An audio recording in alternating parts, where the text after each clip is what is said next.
Good morning, citizens of Nigeria. Tell me what it would take for us to agree on just one thing. We can disagree on the myriad of issues, but can we just agree on the most fundamental of things? Why do we allow partisanship and religion to divide us to the point of irresponsibility and vanity? I have said it years ago, and I'm saying it again.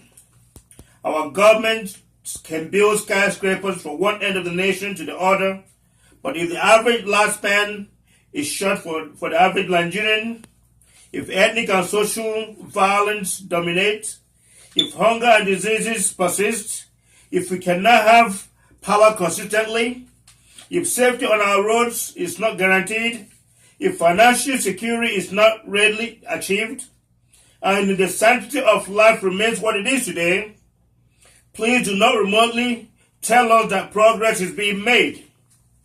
Weeks ago, I heard Dino Melaya is pushing a bill to criminalize jungle justice, and I was elated to say the least. We need such laws to restore sanity and life the way they ought to be.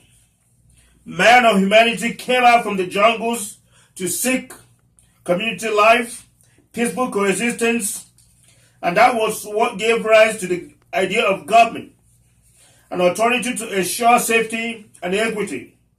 That is why social scientists often speak of sanity, safety, and the well-being of citizens as the primary role of government.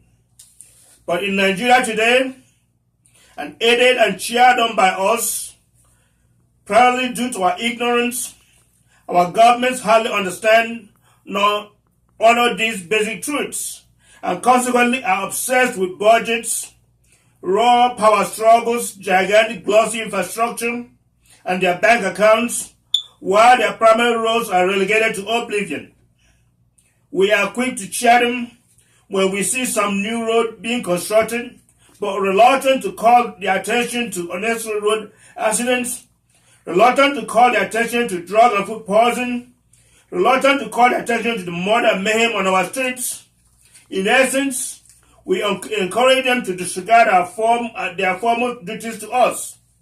What we just saw a few days ago in Lagos, where a young man was beaten with sticks and iron and then burned to death, and we have seen this phenomenon across the nation for decades, is testimonial that we have not left the jungle in spite of our fancy buildings, our flight of planes, and other eye-pleasing structures.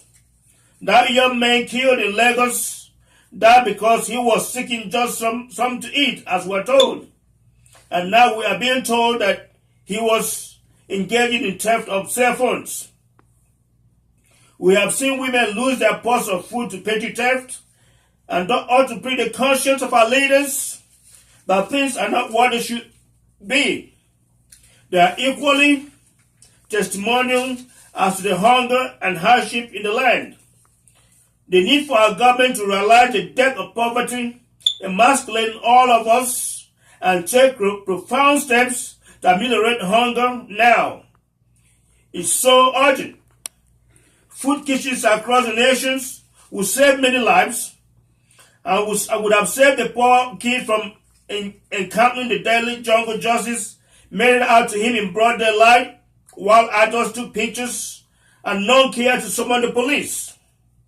We have congressmen representing Lagos, we have state police commissioner, we have a sitting governor, and we have an executive president, but none sees it fit to demand justice. None sees it fit to speak against this evil. Fellow Nigerians, this our crude administration of jungle justice is endemic. Siblings, I am struggling to avoid calling all these leaders a brood of vipers and other names. The buck stops right at their feet. They are completely culpable for all these senseless murders, and until they consciously move like the leader they are supposed to be, the sanctity of life will continue to erode in our society. Nigerians are becoming more and more bloodthirsty, more and more bloodletting, and there are no genuine efforts on the part of our government to combat this evil in all of us. If the president and other leaders seek to redeem our image. They must act like leaders and show true concern and insist on life sanctity. Local government chairmen, women, governors, president must preempt vices and other safety hazards by constantly looking around, anticipating danger, and taking action. Do we invite foreign tourists and investors to come and witness how we bond and murder each other? Do we invite and appeal to fellow Nigerians outside of the diaspora to return to be kidnapped and spend days on roads that should take a couple of hours? When would our governments, from the local government to the federal government, face the reality and step out of these bubbles they live in? It is unconscionable and utter negligence that our leaders have abandoned us to fix problems of security and decency. Where are we going with this style of leadership? What are the end outcomes? The killing of this young man in Lagos calls for action. An action to put an end to jungle justice. We quickly hold those responsible for such murder and bring them to true justice. It should not end on social media, but with law enforcement. We hear a new line now that the young man was part of a gang, robbing people of their cell phones. But altogether, the penalty denigrates our image as a nation. We have a lazy man's approach and a lazy nation's approach to governance. If a man commits a crime, we round up his wife and sometimes his children to get him to surrender, instead of thoroughly searching for a man. Criminals commit crimes, and instead of combating and investigating these crimes, we burn them to death or leave it to God. Passive governance cannot achieve meaningful progress. A good law enforcement would give Nigerians the clarity we need to know what are crimes and what are not, what we should castigate and what we should welcome. A clear understanding of facts instead of guesswork. The dead young man will probably be left on the street until our citizens are further traumatized by the smell. That is who we are, and it is unfortunate. We do things like we exist in the dark ages, and again, we do so because of the abdication of government from its traditional roles. What we have today is government of the silence, by the silence, and for the silence.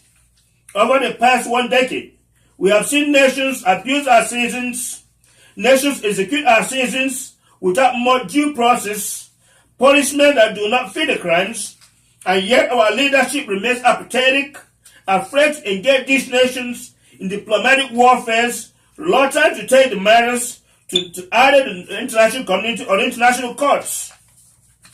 From Singapore to Indonesia and to China, Nigeria can send a strong message to them that executing our citizens will not be accepted. Our leadership, be it local government chairman, be it our governors, our president, must accept the responsibility to protect all our citizens. Our police force must be numerically adequate, equipped, and understand its role in creating a civil society. It is a failure of our real justice that gives rise to this jungle justice we face daily. And if President Buhari and others want us to say nice things about Nigeria, they must always do nice things for Nigeria. Thank you, and may God bless you.